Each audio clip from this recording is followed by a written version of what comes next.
Have these MLB playoffs been shocking or what? The only series that's a 1-1 in the divisional series round is the Mariners-Tigers, which the game Seattle won was actually the game Eric Skubal played.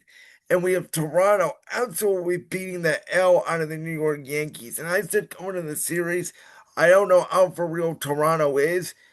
They're for real. And I think that the Blue Jays, I sort of discounted them, and I said the winner of the Mariners Tigers series is going to represent the American League in the World Series.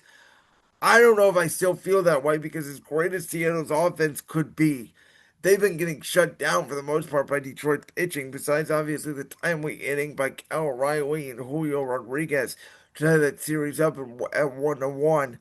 But Detroit, I thought had a chance to go 2-0. I thought they played some very good baseball games over there in Seattle. And then in the National League, the Brewers are just taking it to the Cubs. And Greg Ansel, obviously the former manager in Milwaukee, now representing the Cubs, is taking his medicine.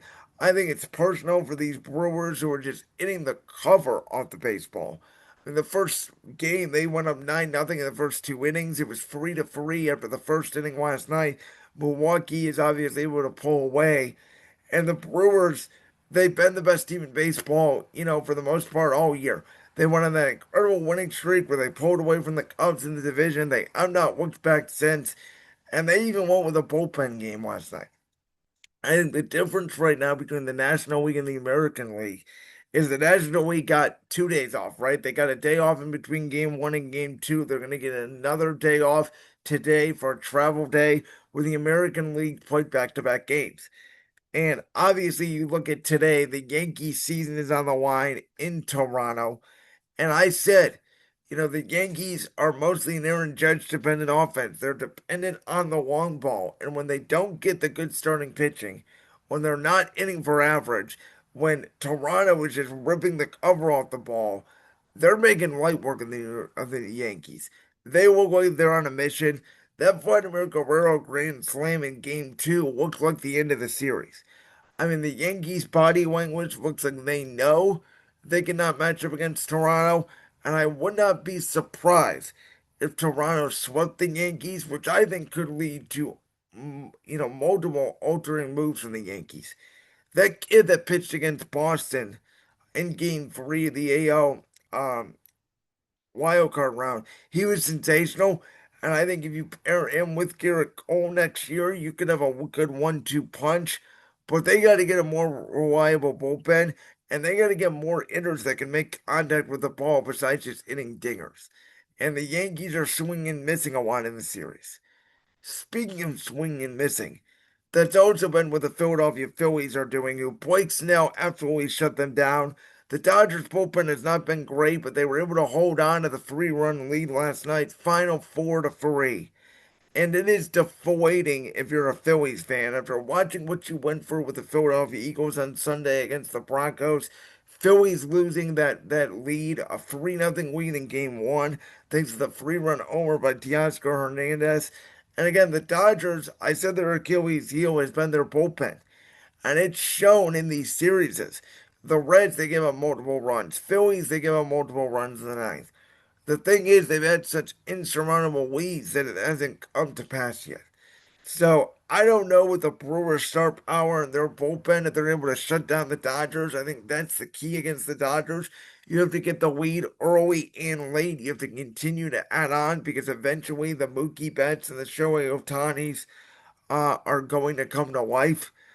It does really feel like it's going to be a Brewers Dodgers NLCS and a Mariners Blue Jays. Who would predict that before the season started? ALCS. Toronto, Seattle. Toronto, obviously a good market, but they've always felt like that they're behind the Yankees and the Red Sox. Seattle has been behind Houston and Texas for years in the American League West, but this is easily their best team they put together. Josh Naylor, Al Riley, Julio Rodriguez, they're in home runs out of the chute. And they have tremendous starting pitching, especially in that ballpark in Seattle. And those fans are so passionate. That was their first win in the playoff game since 2001. Randy Johnson, since they went to the American League Championship Series against the New York Yankees. So I think it's a very fascinating postseason here. Yes, I'm disappointed in my Cleveland Guardians. I absolutely felt like we could have beat the Detroit Tigers, and I felt like we matched up well against the Seattle Mariners. But Seattle's getting clutch timely hitting. The Dodgers are getting tremendous pitching, shutting down the Phillies' offense when they need to.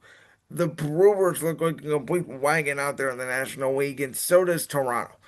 And the two best teams I've seen in this postseason so far is Toronto and Milwaukee.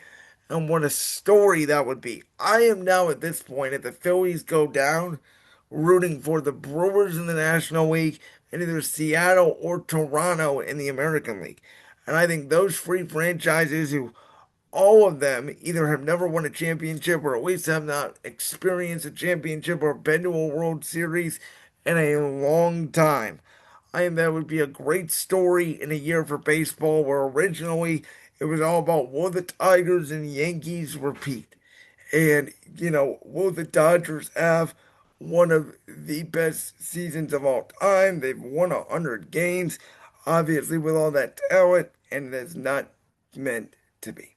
Like that clip from the Brands World podcast? If so, make sure you go down there and hit that subscribe button.